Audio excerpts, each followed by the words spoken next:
Do you live in the middle of nowhere? Have you seen something that just wasn't quite right? Well, these 5 people certainly claim that they have. These stories will truly creep you out tonight. If you have a story you'd like to share on the channel, be sure to send it in to the website or the email you can find in the description down below.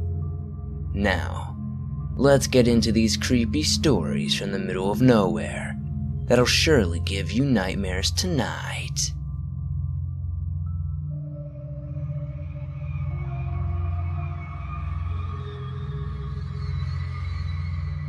The place where I used to live was quite literally in the middle of nowhere. And when I say nowhere, I mean that we could not see any neighbors for as far as we could see, and we were completely surrounded by the woods. Not the small patch of grass and maybe a few bushes that some people have behind their houses, but an actual dense forest filled with towering trees.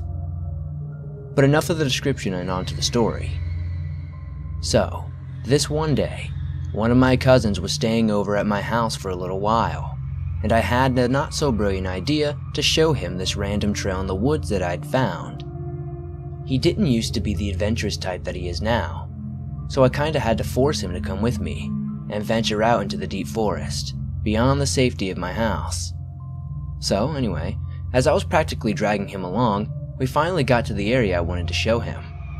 Well, as it turned out, getting there was not too hard, but the truly hard part has yet to come. Long story short, I didn't know where to go next, and my cousin was absolutely no help as he was already going into panic mode. So, as he was freaking out and crying that he was too young to die, yes, he actually said that, I was already trying to be more calm and figure out what to do next. Don't get me wrong, I was scared too, but I knew that feeling of freaking out would get us nowhere fast. So anyway, we were forced to walk a few miles into actual civilization again. We argued frantically, and my cousin said that we should go both separate ways. But I'd seen enough horror movies to know that would not end up well. So, we decided just to stick together after all. We eventually came across another house. We stood there for a few minutes as if we had never seen a normal house before, and after the initial shock wore off, we began to debate what to do. I don't actually remember if the door opened or if one of us actually had the courage enough to take a knock. It was all kind of a blur from there on. If I remember correctly though, there were 2 random guys inside, and one of them finally opened the door.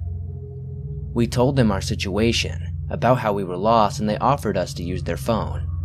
I didn't have a phone back then, and apparently my cousin was not working or something like that.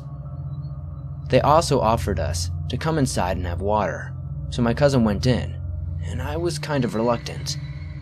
The number 1 rule is to never go anywhere with strangers, and to never take anything that they offer you. Well, at least, he was okay in the end, I guess. We managed to call my mom, who was still back at the house, and who, by the way, had never even noticed that we were gone, for literally hours. Very attentive, right? Well, I didn't actually think for some reason that giving her our exact location would be helpful, so I think it was either my dad or our grandma that picked us up. I don't remember really. Well, we both made it home safely, and my parents made me write a thank you letter to the guys that helped us. So to both of them, if you're listening to this now, thank you for helping us. And let's hope we never end up in that situation again, getting lost in the woods.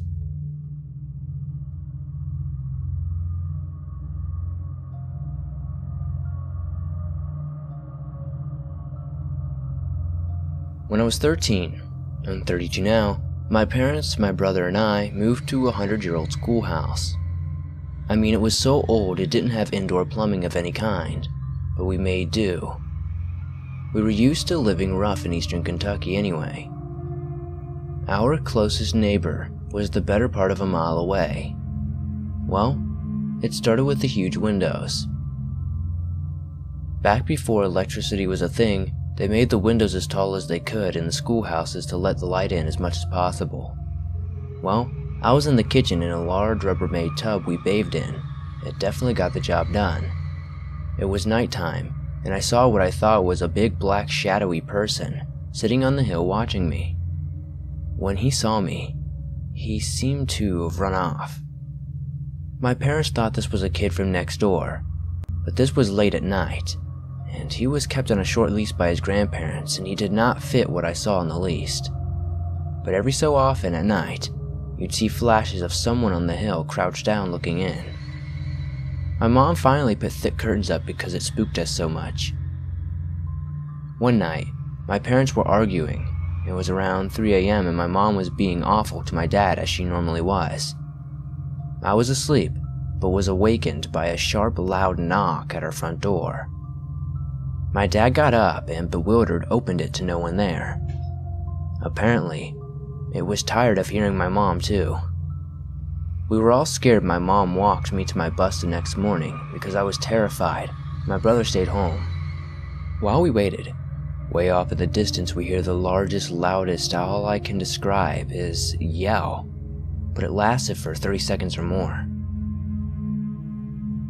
It knew we were there. It was watching us the whole time. As time went on, in the summer, it gets braver and braver, and it seems to get more friendly. My legal cousin, who was legally blind, came to visit us. He could not see well, but especially without his glasses. He was in my mom's room playing the Super Nintendo, and said, "Hey, there was a big man with a beard and long hair looking in the window." He said he figured it was someone we knew, and he didn't have his glasses, so when he asked why he didn't tell us if there was someone there, we'd never talked about our friends or fear of scaring him. Well, the only thing is the window was 7 or 8 feet off the ground. That man would have either had to have been taller than anyone I've ever met or on a ladder. Another night, my parents had left for the night and my boyfriend and I were there alone. Something was running around knocking on the outside of our house all night. That was only the second time I'd been scared by them. Let me tell you the first and the worst. My dad and brother started sitting on our stone steps at night trying to have an encounter, and they did. One night, it finally happened. The smaller of the two we saw regularly in our window shimmied up our hillside into our yard. The scary part is, it crawled on its belly like an army man. I don't know why that unnerved me so bad, but he got almost within touching distance as my mom and I watched through the window. This was in like 1998 before camera phones and all that, but it was scary, but maybe not so threatening. We came to the conclusion that we were looking at some creepy mom or son kind of creature thing. We don't know. But we moved, and we've never heard anything more about it. I've never told anyone this because of fear of ridicule, but there's no reason for me to lie.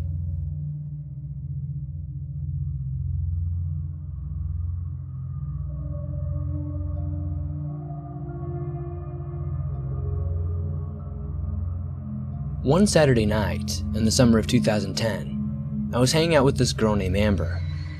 It was a summer fling during my college years. We were bored and she suggested we go to these hot spring pools out in the middle of the desert.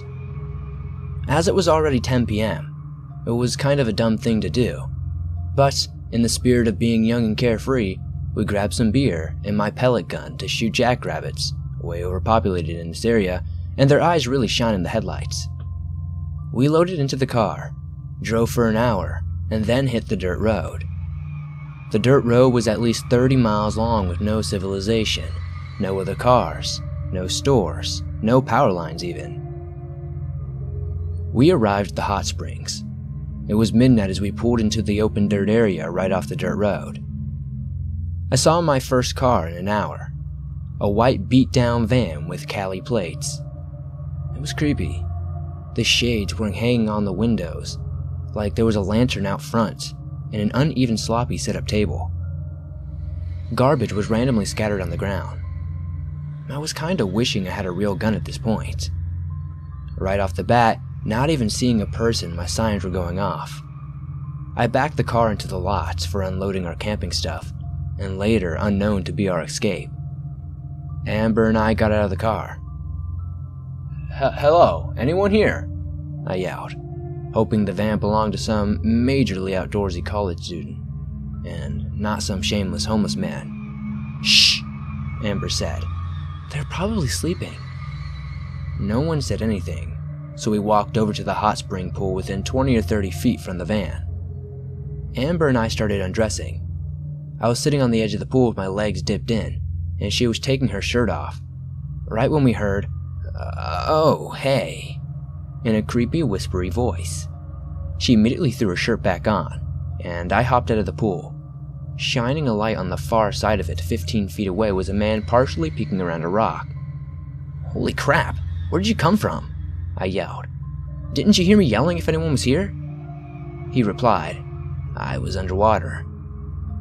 As he came around from the other side of the rock, still only showing his head out of the water, he was a white man, a bald head, maybe in his 40s, not the cool outdoorsy college students I'd hoped for. Trying to decide whether we wanted to stay, I engaged him in conversation. His responses were weird. He never said much, answered at his speed, even going underwater for a bit only to come up and answer minimally on his own time. He sounded kinda mean. The creepy, "oh hey," was an upgrade from his speaking voice. Amber and I looked at each other thinking the same thing, that this guy was pretty weird. In a minute or two I've known him in this conversation, his ping-pongy and informationless answers have already almost fixated fear in me. Oddly enough though, he seemed to have fixated his attention on Amber. As we gathered our things and put our clothes on, he said loudly, "Leaving already?" "Yeah," I said. "We're on a date." "Where you want to go?" he said even louder. I asked him, "Are you alone out here?" wondering why he spoke so loudly. He said yes. Wanting to change the conversation to let Amber get all her stuff, I asked, "What do you do in California?" He said, "I just got out of Folsom State Prison." Folsom State is just not a prison, but a prison known for violence. Amber and I looked at each other feeling like this situation was getting worse by the second, when all of a sudden, 2 men appeared from the sagebrush by his van. They came out and said hi, smiling like jackals. Both the men were skinny and normal height. They were younger, maybe in their late 20s. I looked over at the man in the pool and smiled, now realizing his lie. "Wowee, your girlfriend is really pretty," said one of the men who appeared out of nowhere. Guessing they were high on meth and probably drunk, I said thanks, fidgeting the pellet gun around. The man crawled out of the pool, walked over to the van and motioned for them to talk to him. As they did that, Amber and I got to walking to our car. The skinny one, who made the comment about Amber's appearance, jogged over to us and said, "Hey, let me show you a pool you could take your girlfriend to. It's right on the other side of the road and you don't even have to get in your car." He had positioned himself in front of the driver's side door, really pushy. "She can wait here to make sure it's okay with you." The other men were watching intently, so if I pushed him out of the way, it might have kicked off a battle. "Sure, Amber, let's go." I was going to be damned if they separated us. We walked across the road into the darkness. He asked us while walking, "What kind of gun is that?" Not knowing if he saw the small diameter of the barrel, I replied, "22, not really powerful, but doesn't matter when you only do headshots." This response was overly confident, but I was pleased he realized what I was saying. On the edge of the road, he started to lead us into a huge thicket of sagebrush. Now was my chance. I grabbed Amber's hand and we quietly walked back to the car swiftly, and the men saw us approach our car, stopped their conversation and faced us. "Almost forgot the beer," I said chirpily as we hopped in, then quickly, and equally as quickly, drove as far away as we could. There was no other pool we were going to be led to, just sagebrush, so I knew we were being led to something bad. Luckily, my intuition kicked in and we got out of there.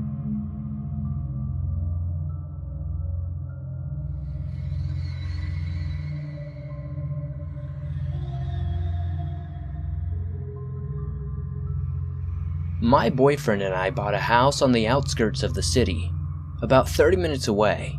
20 minutes further than our home was an abandoned army base, where a lot of kids and young adults would explore, and everyone said it was so creepy. That was right up my alley. The thing about the base that it was back in the day it was used as an army base, with the main headquarters on a tall hill, and below were homes used to house the military families. Also, there was a school, church, recreation hall, and community center down below where the homes were. What made this place so weird was that everything was abandoned in the middle of nowhere, except for the homes, which were still being used as low-income housing. To top off the creepiness of it all, every home had a tunnel going from the basement up the hill into the main base. Now those tunnels are filled in with cement, keeping people from using them, but still pretty creepy. My boyfriend had lived there for a brief time with his mom, brother, and 2 sisters when he was about 14. Him and his sisters have stories about seeing things in that house, including a small girl running through the hall of their mom's room. When my boyfriend got up to check, it wasn't either of his sisters, as they were still in bed and there was no one in his mother's room. But I digress. One night, we were at our home with a few friends sitting around the fire pit when someone suggested we go check out the base. It was around 11 p.m., which was a good time to go, but you had to be sneaky about it. There were people living at the bottom of the hill, and they would often report you to the police for trespassing, narcs. I had never been there, and I was very excited to go. I had heard all the stories, and I had wanted to go for a while. We all piled into our friend's truck, 5 of us, and headed over. Once we got there, we had our lights turned off and quietly drove into the recreational hall parking lot. We were getting our nerves together to go out and head up the hill, passing out flashlights and looking around to make sure there was no one watching. We would have to sneak out of the truck and quietly run up the road until it reached the part that had some good tree cover. Just then, someone said, "Hey, what is that light?" We were all looking up the hill through the bushes. We could see a little light bouncing around.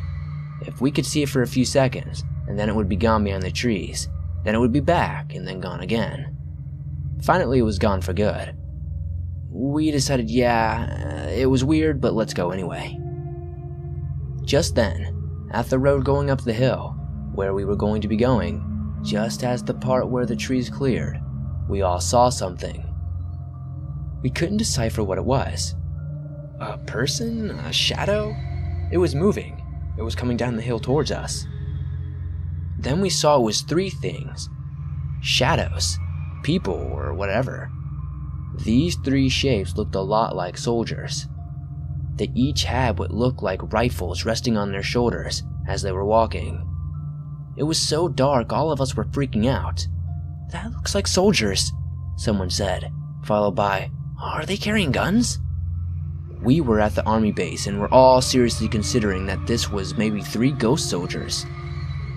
When they got closer, we realized they had something on their faces. It was gray and white. As they came closer, it was skulls. They had skulls for faces. At this point, we were all freaking out. They got close enough, still walking down the hill, for us to realize that they were 3 men, large men, not ghosts, holding baseball bats over their shoulders, with black hoodies and skeleton Halloween masks on. We all slouched down as slow as we could, and peeked over the dashboard, and from behind the seats. As they came off the base road and onto the house roads, they pulled their masks up and light up cigarettes. Walking back to one of the houses, we were shocked. What on earth were they doing? Up there, grown men with baseball bats dressed like that. It was terrifying. We should have called the police, but I mean, what would we have said? And what proof would we have that they even did anything? I was worried someone was up there and that they had hurt them, or that maybe they would have been protecting something that was up there. Who knows? But the scariest part about it all was thinking, what would have happened to us if we would have run up there? What if we would have ran into them in the abandoned army base? Still gives me chills. Needless to say, when they were out of sight, we bolted out of there and went home. I still have never seen the army base, and actually a few years ago they demolished it. The other buildings below are still there and the homes are still being used to this day. I have been back to check out other buildings, but could not get inside. But as I was walking away, I did see a shadow of a man leaning against the side of a building where you can't get into. And I wasn't the only one to see him. I knew it wasn't just a person, because we could see through him.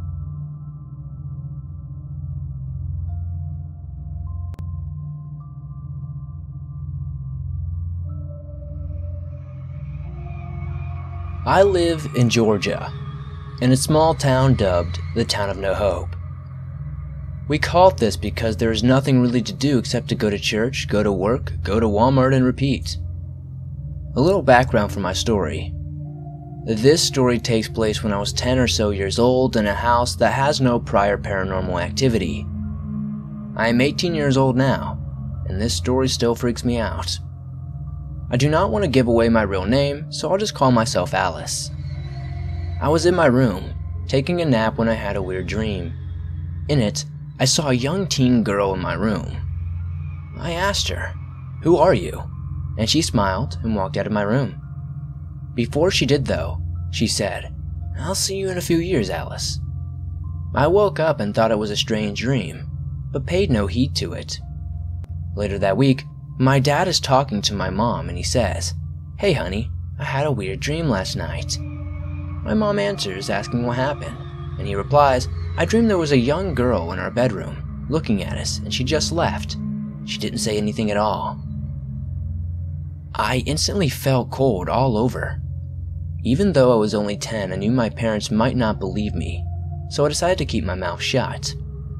Fast forward to 4 or so years later, I am now in my room listening to Depeche Mode when I hear my mom call me. I call back, "One sec, Mom." I go there, my mom asks why I left my phone on the table. Confused, I said, "Oh sorry Mom, I must have left it there I guess." She says okay, and says to be more careful with my things. That night, my dad said over dinner, "Honey, I had a weird dream today." She replies, "Oh really? What happened?" He said, "Well, I was on the couch and I was watching TV. I looked and saw Alice in a white gown, put her phone on the table and leave." My mom and I never told my dad about my phone. I shrug it off as a weird coincidence and go back to eating because maybe my mom mentioned something to my dad. A few days later, my mom asked, "Alice, I lost my earring, can you help me search for it?" I said, "Sure, Mom," and started helping her look for it. After about an hour, we give up and go downstairs to make dinner. That night, my mom found her earring on the bedside table. We had definitely searched there, and we did not see it somehow. What was really weird was that next to her earring was a black gem. I do not know what kind it was, to be honest. Okay, at this point we're both really freaked out and saying what the heck. My parents brushed it off, but I did not. The next day while we were driving, I threw a rock out the window and it fell in our county's lake. I figured that would be it, and how very wrong I was. A few weeks pass and nothing special happens until one day, my dad comes into my room. "Alice, have you seen my wallet?" I frowned. "No, Dad, I haven't. Have you asked Mom about it?" He frowned and said, "Yes, I have. If you find it, please let me know." And I of course told him I would. A day later, he found it in my parents' bed. Again, there was that damn rock next to it. "That's it," I told them. "We are burning white sage in this house." They agreed, and we have had nothing weird happen since. There are still lots of questions that remain unanswered though. Were the dreams and the rock connected? How would the same rock travel for that length, and most of all, who is that weird girl? Is she connected?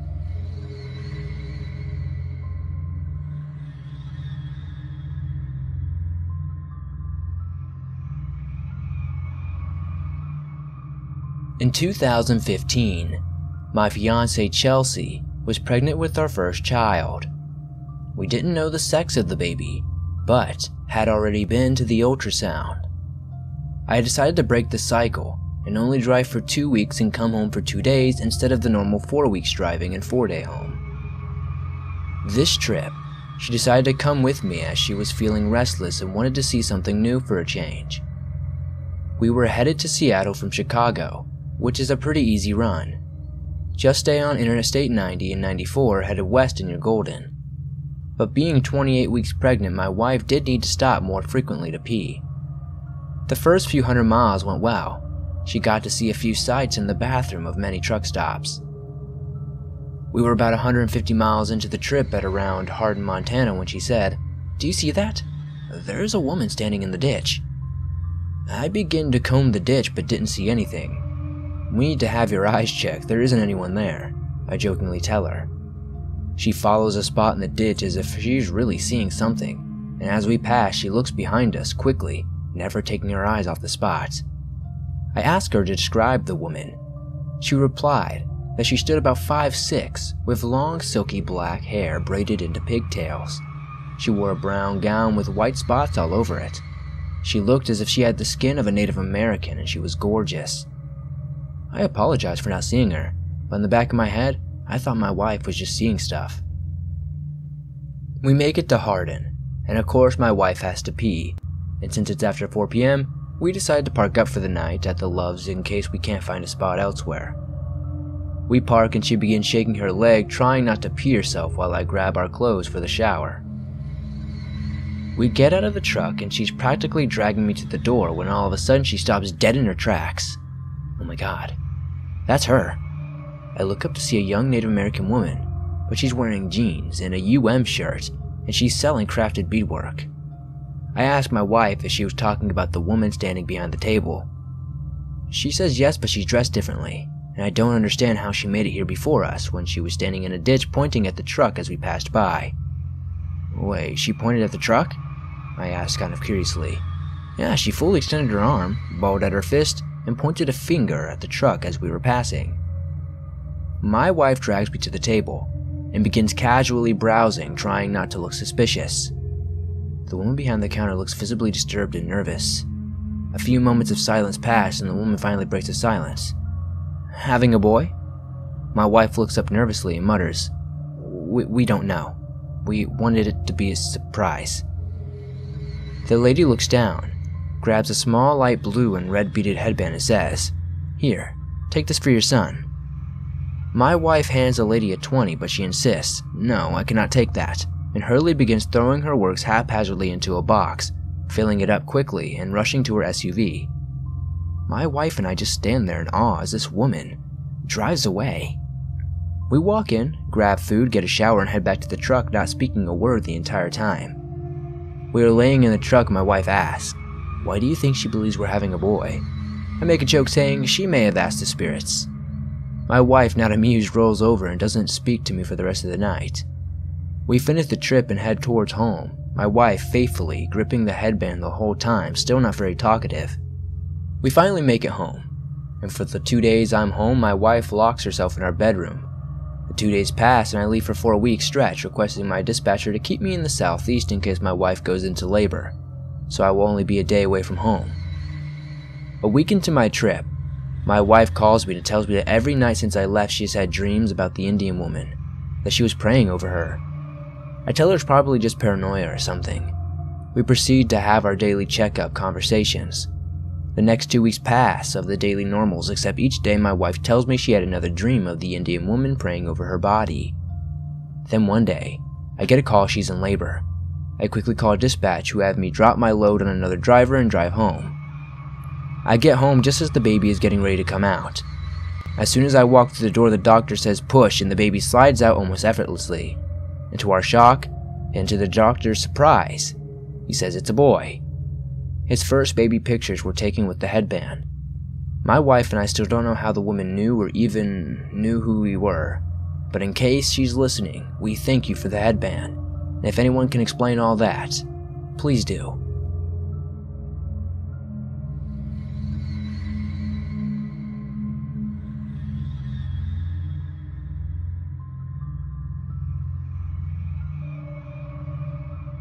These were some truly creepy stories. If you enjoyed them, be sure to hit that like button, as it helps me out a ton, and is very much appreciated. If you're new to the channel, why not subscribe, turn on notifications, and join the Swamp Dwellers. I upload videos almost every single day, on all things natural and supernatural. So whether you like the paranormal, or spooks in the night, or cryptic creatures, or even stalkers, I have all that for you and more on this channel.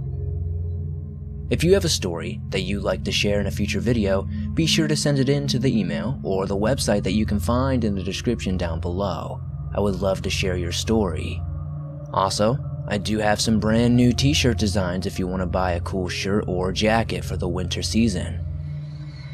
I'll see you guys soon with another creepy video. I've got a lot of interesting ones coming for you.